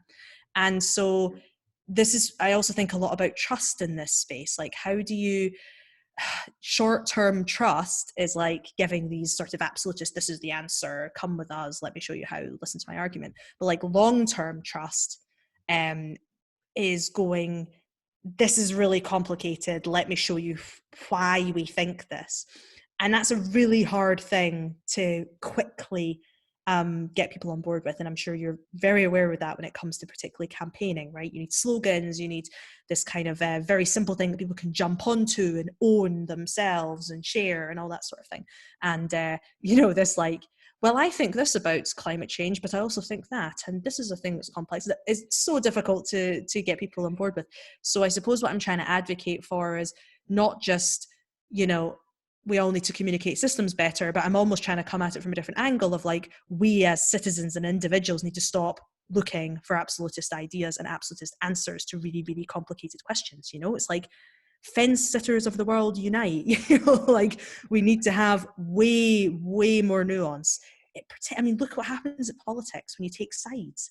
You know, saying is immigration good or bad makes no sense. That's not a useful question, because the answer is it depends. And genuinely, it doesn't matter whether you're socially liberal or conservative or whatever, you're going to have different, you know, unless you're on a very extreme side, which we know both extremes are not good. The answer is going to be nuanced. And so it's like forcing people to take a side, and then it just doesn't, things start to fall down that's what I believe. And so, you know, I suppose my worldview, or my kind of wish for the world, is that we would all stop trying to find simple answers to really complicated things in society. I think society would be better for it. And I suppose that's kind of like the book. It has the sort of Trojan horse of, I'm going to tell you how to beat hype, but the reality of the book is like, I'm going to tell you that you need to stop looking for simple answers and take responsibility for your own media consumption. And that's kind of the point, right? I hope that answers your question. Sorry, I'm not a massive expert on political campaigning. No, very interesting. Thank you. I love this. Thank you so much, guys. And Micheál, if you want to ask your follow-up question, now is the time. Cool, thank you. No, I had loads of questions. Like Anna, I'll probably send you messages on the mattermost more. But no, my main one was around the medical industry, and how hype, particularly in the medical industry, pushes like these amazing solutions, and we're doing these immunotherapy or these cancer treatments.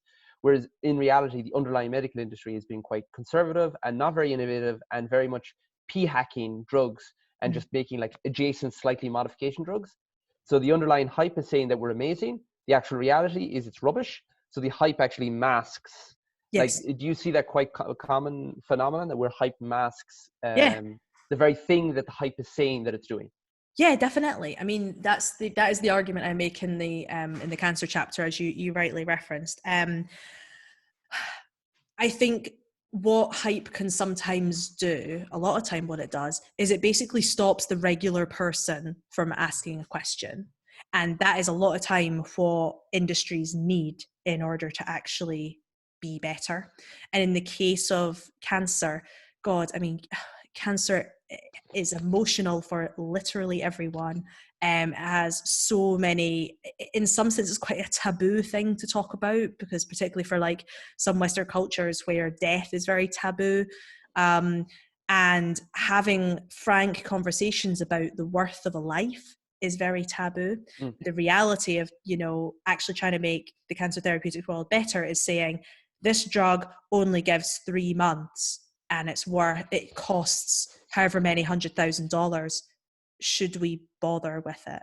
And that seems like a very inhumane question to ask, and it seems like a very horrific thing to ask. And of course, if I was talking about my mum, I would be going, yeah, it's worth it. But when I'm talking about it from like a public health, you know, particularly in the UK where we have the NHS, where we have to distribute resources, I'm like, no, I don't think it's worth it. So I think it's what the hype is doing in this space, where we have this kind of like, this new drug's come out, this is going to do that. It stops people going like, is that drug actually useful? Because it seems like a very like, quite a crude question to ask, quite a like, you know, disrespectful question to ask. Does the hype shut down the argument? Where I think it shuts down. How dare you? Are you for cancer or something? Yes, or like, exactly. Yeah. That's what I mean. Exactly that. And also, it doesn't let people in. It's a political question that way, right? Because in politics, you have that like, are you against, I don't know, our country's safety because you said whatever? No, of course not. Exactly. That's precisely it. And like with cancer, like if you look at the reality of how drugs hit the market, if they're approved by the FDA, it's just like yes or no. There's not very much nuance in terms of like, you know, people can obviously go read the papers and whatnot, but the reality is if it gets approved, there's no like, this is a really great drug in terms of survivability of the patient, and this is like an average, like an amber, and then this is like a, you know, it's only a month, so be wise about whether or not you should use it. No, it's just like, this is approved or it's not.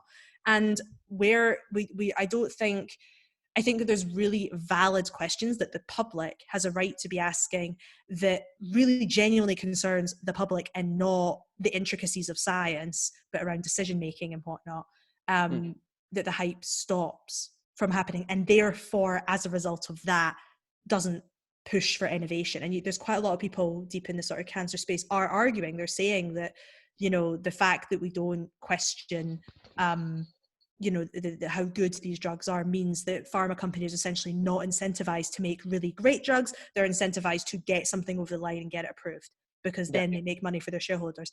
And, you know, you could argue, oh, pharma are terrible as a result. No, that is their incentive structure in order to beat their competitors and stay functioning and make money. That is what they have to do. It's like their bread and butter. So, you know, it's not that people are evil as such, although some people are. It's that the internal incentive structure are there, and people are not asking it because they just simply don't even know it's a thing, because they're caught up in this high level. Yeah, I see it like quite often with Adam mentioned the thing as well, like in the political space, there's certain things you don't touch, whether it's like how well our security forces are doing or how well our medical cases thing. There's certain ways of framing the conversation, which feels like a hype-ish way of going, like, are you against children getting an education, or are you against cancer or for cancer, or It is exactly that. It's like a calling card, isn't it? Like, and I think cancer is also one of those ones where, you know, if you start saying, I think cancer is overfunded in the UK, you're not going to go down very well if you say that. But if the minute you start saying, or like if you say breast cancer is overfunded in the UK, you know, you would get like a feminist army like after you, right? Like, and understandably so. I can understand the incentive of the individual. Absolutely, understandably so, especially because you're again, it's an absolutist idea. But the reality of the situation is, if you look at like breast cancer funding versus say brain cancer funding, it's actually not as effective to give more money to breast cancer right now. It would be more effective if your goal is saving lives, regardless of the life. It would be more effective right now to give money to brain cancer, and it changes all the time depending on what's happening in terms of innovation. But you know, it's like it's like crude to talk about these things because it's about people's lives. And you can't even say, well, what about heart disease? You know, and it's like, that's also about people's lives, but cancer has this power. And again, I'm not saying we shouldn't fund cancer. Everything should get more funding, but we do need to be able to have these frankly grown-up discussions about the reality of the difficulties in particular areas. And it's the same in other complicated areas that are calling cards. Like, I think immigration is a big one, for instance, particularly at the moment. It's really hard to say, you know, put forward a reasonable answer for reducing immigration, for instance, because it makes you seem like you're racist or something like this. And so I think it comes back to a lot of cancel culture and a lot of the way social media kind of pushes people to these sides. Gemma, I'm just going to refer now. Gemma is very pro cancer. That's my take. Yeah, I hope you all get cancer. No, of course not. You know, and that's what exactly the point, isn't it? It's interesting how in all of these narratives our fears play such an important role, right? And in some sense it's good, because I think we talk about science and science funding and progress, not in an emotionally detached way. We know it's about us. When we think about aliens, when we think about breast cancer, when we think about education, we think about ourselves and our children and our parents and you know, in some cases future generations. So, but at the same time, the power of foresight that made humanity so powerful is also kind of our Achilles heel, right? Where we can be really tricked. Yeah, and one of the words I think a lot about as well is progress. Like, is progress good always? And what do we mean by progress? There was this really great article written by Rose Eveleth. I think it came out in 2018. I think it was The Atlantic. And it was basically asking the question like, is tech inevitable? And, you know, actually it wasn't asking the question, it was saying tech is not inevitable and we need to stop thinking that it's inevitable. That was kind of her argument. And I know lots of people have kind of made this argument too, but I do think that there's sometimes a lack of discussion in, for lack of a word, pro-science communities. I would say I'm pro-science, but in like the pro-science communities around, why are we doing this? Do we actually need to do this? Is this progress, right? And are we moving things forward because it's a quest for knowledge or a quest for understanding, or are we moving this forward because we genuinely think it's going to be useful for the world and all these sorts of things? And I think this idea of like, well, of course we're going to have brain-computer interfaces because that's the way the world's going, is dangerous. I think that idea of just the inevitability of movement of tech, and that, you know, Thomas, thank you for posting the article by the looks of it, is problematic. And again, it blocks people from asking these further questions. That is hype in and of itself. It's stopping us from going, well, hang on a wee minute, what do we mean by that, and why are we saying that, and what is that, in what context, When we talk about inevitable narratives, we're talking about dogma, right? We're talking about hype. And I think a lot of people who are hyping things, they don't even think how powerful this is going to be and how much. No. I think a lot of people don't, people are not kind of, people are not doing it deliberately. You know, I do think that there are some people who are, but you know, I think they're in the minority to some degree. You know, I did this session to the area of SciComm, if anyone's heard of it, where people, you know, people who communicate science, and it kind of encapsulates teachers and people who do science festivals and people who go into schools and talk to kids, all the way through to journalists and documentary makers and all sorts. And there's a whole lot of issues around that, which you can go into another time. I really hate the term SciComm. However, I do a lot of stuff in kind of how do we make SciComm better, and how do we take like people who are doing PhDs or are in science and turn them into SciCommers. And I did this session at Norwich Science Festival, a room full of people who are PhDs wanting to either move into the world of science journalism, science communication, or they want to do it on the side. And you know, they said to me, you can do a session on whatever you want. You know, do you want to do it on like how to make YouTube videos, or how to make a podcast, or how to be a good interviewer, or how to do public speaking? It was very like how, you know, they were like, do a workshop that can help these people become good communicators. And I said, can I do a session on responsibility? And they were like, all right, okay, go for it. And so I basically just did this whole session of like, basically saying, have you thought about how you're like, if you go into school and say this, do you think it's going to affect a child, you know, at what they believe 10 years time, what they say to the parents, Have you thought about, you know, the whiz bang of science possibly being not the best way to talk about it, all these sorts of things. And I had a lot of people come up to me at the end being like, I have gone to so many of these SciComm things and nobody has ever said to me, what's the responsibility of a communicator? And I'm like, what? Like, that's crazy. Like, science is not this thing that is different from politics or economics or business or whatever. It's a thing that when you say stuff about it, it has an impact. And if we're not asking that of the people who are keen to talk about it, I mean, it says it all, doesn't it? Absolutely. And we hear so much about ethics because a lot of major, you know, media outlets are publishing articles about it, or have been so in the past couple of years. But actually, it's not really such a big a field in our lives. So, you know, when you go to a major conference and there will be 500 sessions and 3 of them will be about ethics, it just that it gets a bigger press. Yeah. So there's still a lot of work to do. I'm going to pass the mic to Janet, which seems to be for tonight our last question, and then I'm going to ask my outro question, which is going to be philosophical, and then we all go and read Gemma's book if we haven't finished it yet, or watch the documentary that Tony mentioned quietly in the chat that we don't say. I didn't see that. Thank you so much. Janet, on to you. Thank you, and thank you, Gemma. I will try not to binge read your book this night, but that's fine. I don't mind if you do. Go for it. So I was curious about the flip side. So you mentioned all these overhyped areas, and I really like the discussion about that. But I was wondering, in your research for the book, did you come across any fields where you felt that the hype was not enough? Yes. Substance in that area? Yeah, so I think I can't remember, someone alluded to it earlier on. The fusion chapter is a chapter where I try and explore this idea of lack of hype, or lack of the right kind of hype, maybe is the best answer. So I make the argument that fusion is essentially, and fusion energy is essentially be cursed by a long-term joke. The long-term joke being, fusion 50 years away.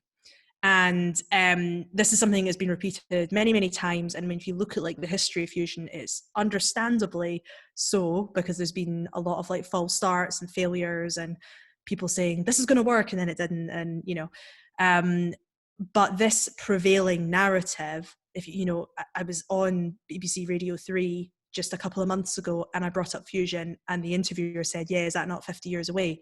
Like, it happens still. And the reality of the situation is, well, maybe not actually. And we kind of need a bit more support for it, frankly. And so if we keep sort of saying that it's 50 years away, we're not going to have public sentiment around funding in a very good way. If you have a politician come up and say, you know, yeah, we're going to put millions and millions and millions of pounds into fusion energy, and you have people going, that thing that's 50 years away, is that not pseudoscience? Wait, is that the same as cold fusion? Hold on, don't we already have nuclear reactors? What's the difference between fission and fusion? Is that the same thing? You know, there's a lot of this kind of dismissive attitude towards fusion, which at the moment, in some sense, is kind of okay because the development that's happening. So you moved on the screen there, so now I'm going to look a different way. So the kind of the development that's been happening at the moment is kind of been happening a little bit behind the scenes, shall we say. But the reality situation is we have one of the biggest science experiments on the planet that is focused on fusion happening in the south of France. Nobody knows about it. It's bigger than CERN. It's got more collaborators. It's so much money has been put into this space, and it's turning on in a couple of years' time. And I worry that when it turns on, you will have the press fanfare around it because it'll be like, oh, it's turning on next year. That's really soon. And people will start covering fusion, and we'll have the same sort of excitement we had in CERN when the Higgs boson announcement came. You know, this kind of everyone coming up, what's happening in France, big experiment, blah, blah, blah.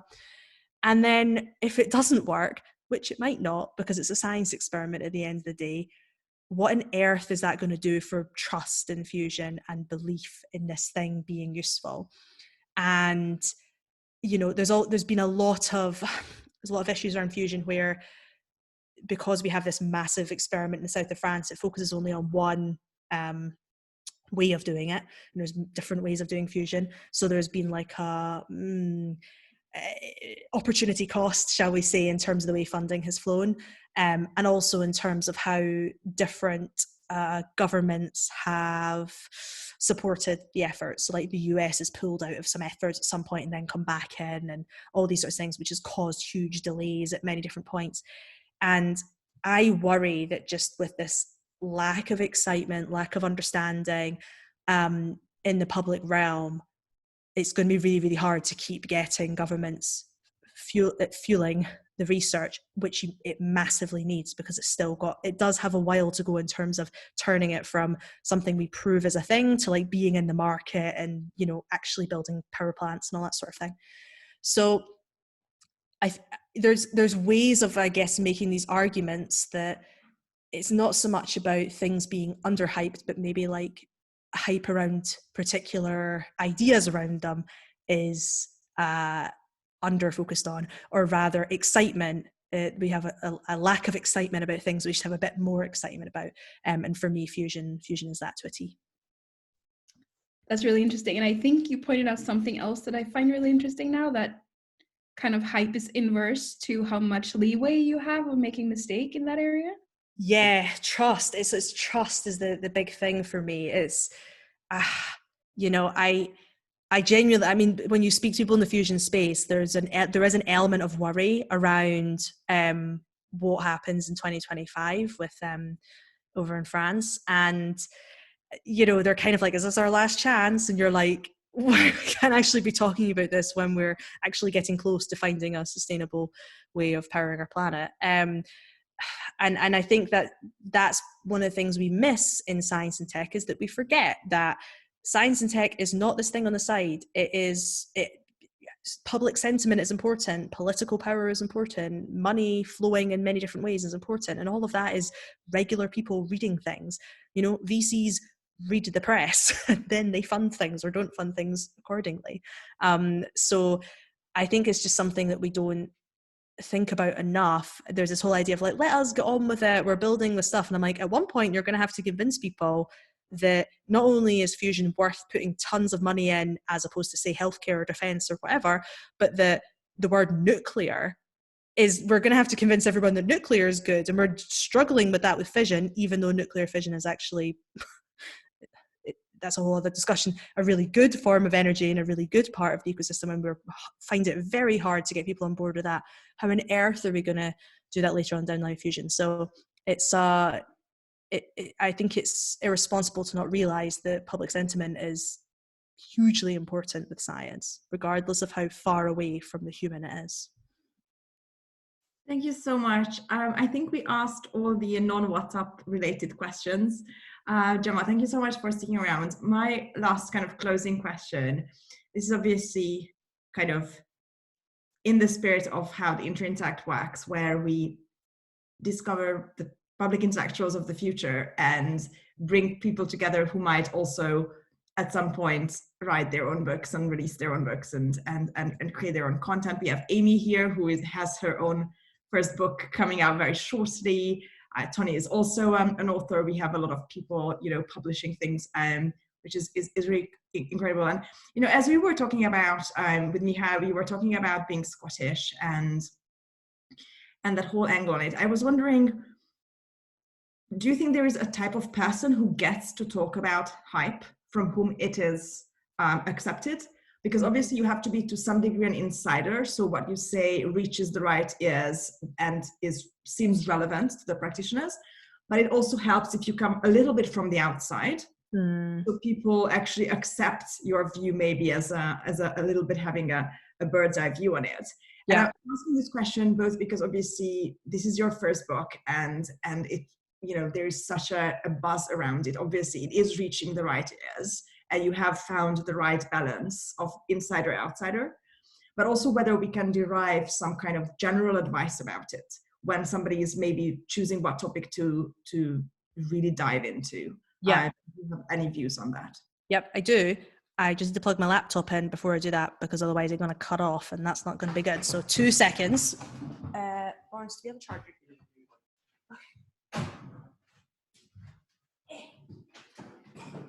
It is my working theory that in the Zoom COVID era, we are all the BBC dead.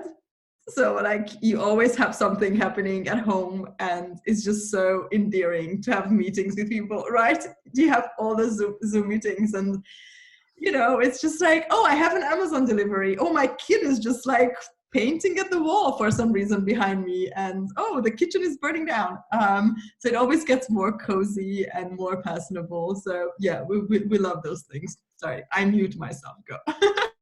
Sorry about that. I was getting the little flaggy thing being like, your laptop's going to turn off.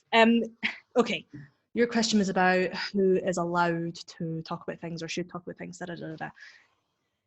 So many things to say about this. I think first of all, with respect to hype in particular, I think that an insider can talk effectively about hype just as much as an absolute insider and an absolute outsider. I think that talking about hype is more about, saying this is a thing and we need to question it, right? And anyone can do that. That's literally the point that I'm trying to make in the book. I think that I benefit from having the ability to have credibility in different spaces, and not just based on qualifications, but the words that I use, the spaces that I show up in. And I guess I do spend time trying my best to work out what credibility means in different spaces and trying to find ways of showcasing that I have that or emulating it. And it makes me kind of feel, in some sense, I kind of hate how certain things give you credibility in certain spaces. Like, for instance, the fact that I've written a book gives me credibility in many different ways that, I think I've written a good book, but I don't think everybody who's written a book should automatically get credibility. And it's the same as many other forms of like pseudo credibility. So like, are you on the Forbes 30 under 30 list, for instance, is a form of credibility. Have you done a TEDx talk is a form of credibility. As well as, do you have a PhD? Are you the CEO of a company? Blah, blah, blah. And so I think it's about working out in different spaces, like what counts, and finding the reality within that, what actually counts, what counts outwardly, and so on and so forth. So I spend a lot of time thinking about, I guess, expertise and all that stuff. But in terms of like who gets to write things and who should write things, I mean, in London, I don't know how many people follow London media here or are in London or somewhere similar. But like, for instance, if you're to look at books and particularly women's media, there's a few individuals that kind of dominate the narrative, and it's normally columnists. So people like, for instance, for women, it's normally like Dolly Alderton, Pandora Sykes, these sorts of people have huge followings, huge amount of influence, a lot of respect of sorts, and they have huge amount of ability to say things. And sometimes they say really interesting things, sometimes, but other times I think there's a severe lack of voices that are not women's media voices, shall we say. And so I don't really think it's a case of like who gets to do something or how credible. It's more like, how do we get voices that are not just the same voices over and over again saying things that don't really mean anything, frankly, or entertainment more so than knowledge. And I think particularly in the nonfiction space, there's a huge gap where it's either someone who everyone deems to have tons of experience or expertise. So like, you've been a CEO of a company for 20 years, or you have a PhD and you're a professor or whatever. So therefore you get to write a nonfiction book because you are the expert. Or it's someone who has an audience that a publishing company goes, oh, you have lots of followers, you'll sell, doesn't really matter what you say, just write a book, right? And there's a lack of knowledge that you're allowed to do it if you don't sit in one of those groups. And I have a lot of like inherent confidence and whatnot, and I genuinely, I believe the world's my oyster, and I think you can Google your way into anything eventually if you work hard enough. And I'm kind of lucky that I have that inherent confidence, but I wish more people felt like that. I wish more people felt like I can spend 10 months researching something to the best of my abilities and being fair and open and thorough with what I'm doing, and put stuff out into the world, and people are going to like it. And you might not get #1 New York Times bestseller list or whatever, but you're still adding to the conversation in a way that's useful. And I think the traditional publishing industry has a way to go to believe that as well and back it. But there are ways of creating forms of credibility so that they do listen to you, which I suppose is what I've tried to do, particularly when it comes to audience and expertise in different places. So it's just about positioning yourself in a way that,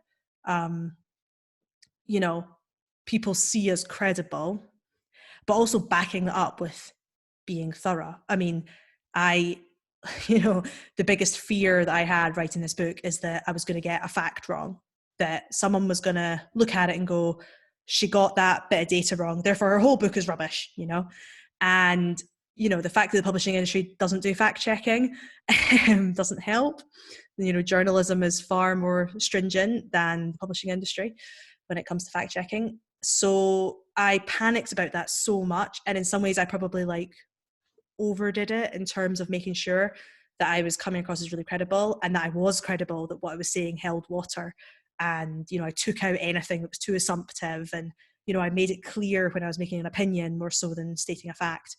And I think my book's got something like 700 references now, which, by the way, was, for anyone writing a book, do not do your references last, okay? Do not do them over a weekend after you've submitted your manuscript. It's a bad idea. It was horrific. But anyway, and so I don't know, I think there's an element of if you're trying to do it, do it well and do it right, and you're credible because you build your own expertise and knowledge, and we all know what that means. That's a lot of research, a lot of thinking, checking stuff, asking experts, being okay with being wrong, all these simple things.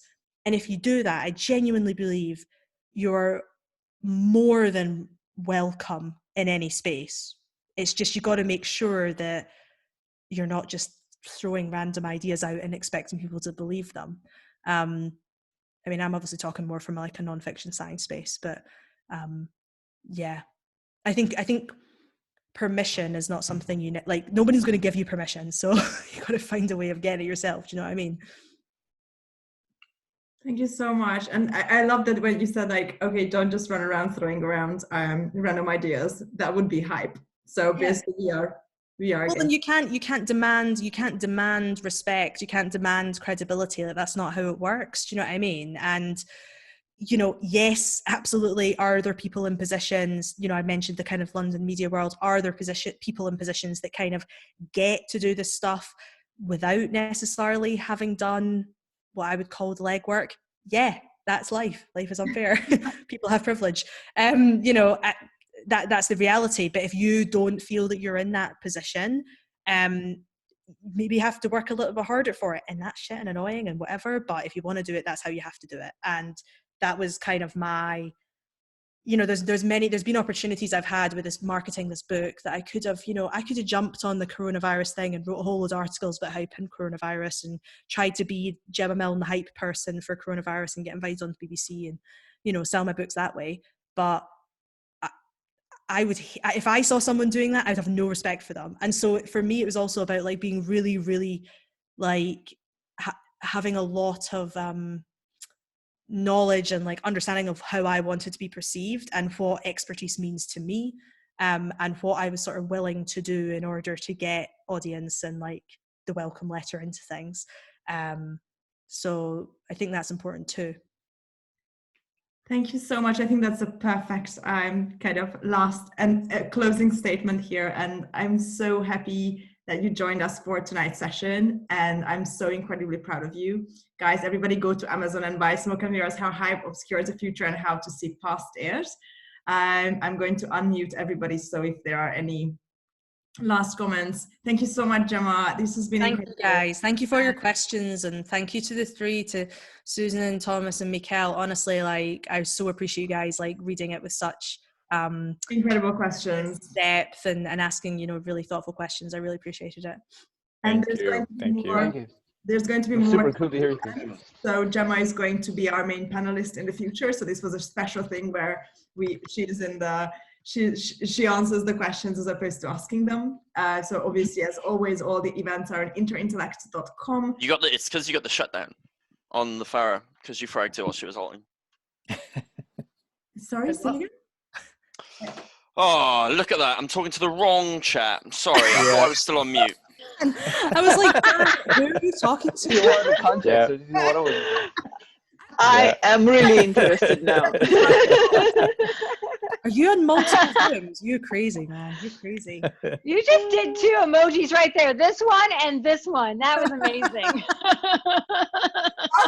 These last 3 seconds were how the Interintellect really is. Yeah. Like, we had our good behavior for 2 hours, and then this is how we are.